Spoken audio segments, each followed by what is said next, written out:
It was 30 years ago that America intensified its war on drugs, with Congress passing mandatory minimum drug sentencing laws. But a generation later, critics point to an overburdened prison system and thousands of broken families. Tonight, in our continuing series, we go face to face with one of the casualties of the nation's drug war, who ended up being one of the lucky ones. Treasured old photos spread across a kitchen table. A family taking me on a trip down memory lane. That's like one of those Leave It to Beaver photos. Yeah. But in the Angelos house, pain and anger haunts the laughter. What are some of those things boys do with their dads that you wish you could have done with your father? You know, played basketball together. When we first met Jesse and Anthony Angelos, they hadn't seen their father in 7 years.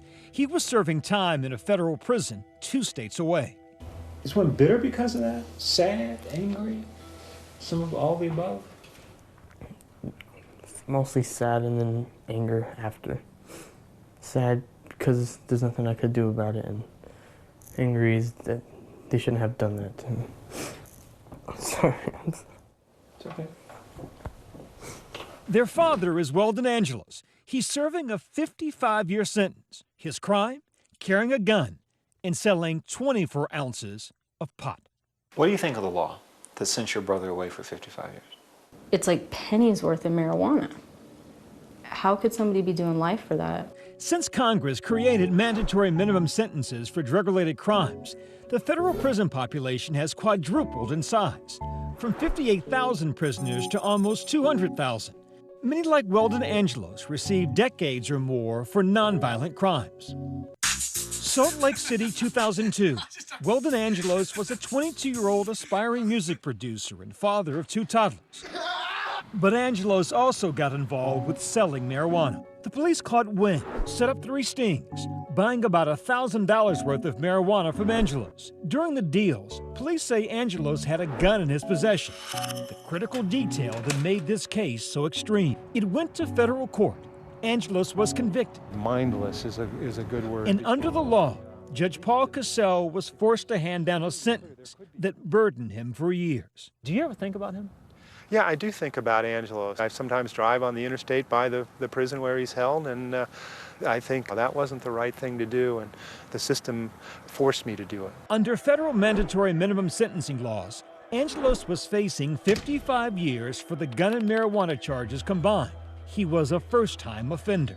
Mandatory minimum is a sentence that says the judge has to impose a particular minimum number of years. But it was designed during the Reagan administration's war on drugs to send a message, right, to drug dealers, this won't be tolerated. So mandatory minimums can be used to send a message, but at some point the message gets lost. If he had been an aircraft hijacker, he would have gotten 24 years in prison. If he'd been a terrorist, he would have gotten 20 years in prison. If he was a child rapist, he would have gotten 11 years in prison. And now I'm supposed to give him a 55-year sentence? I mean, that's just not right. Say cheese. Their father's absence hit Weldon's sons hard. Beneath the teenage swagger, we discover 2 wounded souls. Just want to go back. Seeing what they have gone through by losing their father, it's just emotionally destroyed me. Lisa, a tireless advocate, writing petitions, filing appeals, even testifying before Congress. Her hope? A commutation for her brother from President Obama. It's hard. I just keep telling him, I said, you know, I'm going to keep fighting. I said, we won't stop at anything. Since we first told the Angelos story last year, Lisa's dream has seemed closer than ever. Political support for changing federal sentencing laws has skyrocketed, with Weldon Angelos as one of its poster boys. Mr. Angelos received a minimum mandatory sentence of 55 years in prison. I have yet to meet a single person, male or female, Democrat or Republican, old or young, who thinks that that sentence was correct. His case even panned by TV commentators. So wait, if my math is right here, this low-level pot dealer received the exact same sentence as would an airplane hijacking, child-raping terrorist, a person so evil, I legitimately don't know if one has ever existed. Meanwhile, the Angelos family watched as President Obama commuted the sentences of hundreds of other nonviolent drug offenders, calling their sentences unfair to them and the American people. This is costing taxpayers across America $80 billion a year. And praying that each time a commutation round was announced, Weldon's name would be on the list. This is it every time. And every time that he wasn't on the list, the same thing. I would get really sad, depressed for a while. That presidential miracle never happened. Oh, hey, what's up, boys? But a few weeks ago, something even more unexpected did. Watch this. Weldon is surprising his boys as a free man. What up, yo? Oh my God. What up?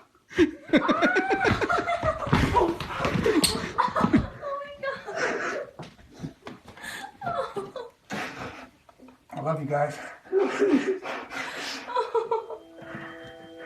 The emotional reunion of broken family made whole again, thanks to a highly unusual act of mercy. My attorney called me and he told me my prosecutor had a change of heart. So. You're smiling when you say that. Because, I mean, that's an amazing feeling to know that someone who was usually an adversary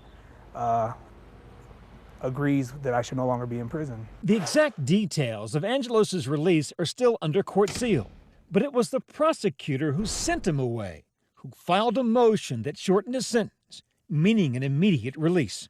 What was it like when he walked through the door and you guys sitting on the couch? It was very shocking. We just ran to him, actually. We didn't say anything. And the timing was perfect for the one event Weldon prayed for years to be able to attend.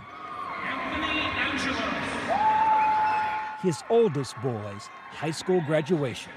Looking at your sons now, they are young men now, and they're little boys when you went away. I mean, I regret missing all the important moments. I got to make the graduation, and that was huge for me, and that was a blessing. His two sons, now 17 and 19, both taller than him. Today, Weldon finally gets the chance to play hoop with his boys. That's kind of fouling, isn't it? How cool was it to play with your boys? It was awesome. They're not the same boys we met a year and a half ago.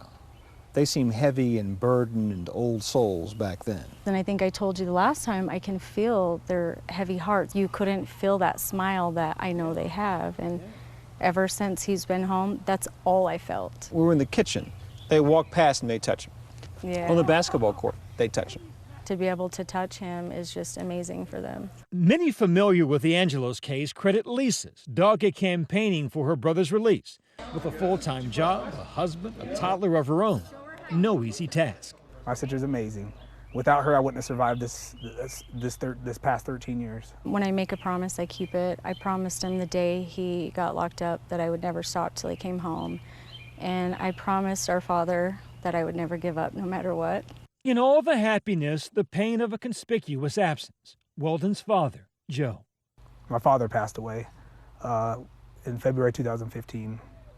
I had to kind of shelve those emotions because you can't mourn properly in prison. That's one thing he wanted more than anything, was to see me free before he passed. So, despite the legislative changes that have been made in the past 2 years in Washington, there are thousands of prisoners in America tonight who are serving very hard time for nonviolent drug crimes. Weldon Angelos, a lucky one. So is this justice delayed, you think? The laws that caused me to have to impose a 55-year sentence on Mr. Angelos, they're still on the books today. We met again with former Judge Paul Cassell, who has continued his remarkable campaign to speak out about the problem with mandatory minimums. Why be so personally invested as you were? Somebody needed to speak up for Mr. Angelos and speak up for other people who are suffering from these same kinds of sentences. Good to see you, Mr. Angelos. Weldon. Today, Weldon Angelos gets to thank the judge, his unlikely ally, face to face. Yeah, it's great to meet you. But thank you again so much. Yeah, thank you. I know I probably wouldn't be here were it not for you. So, a lot of people who go to prison, they quickly go back, right? Because they return to old habits. Any concern for you in that regard? None.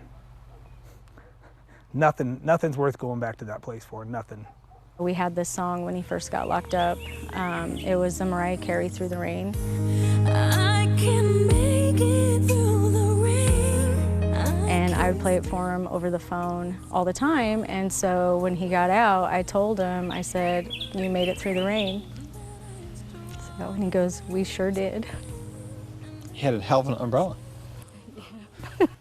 One family's bond wounded by a flawed system, but never broken.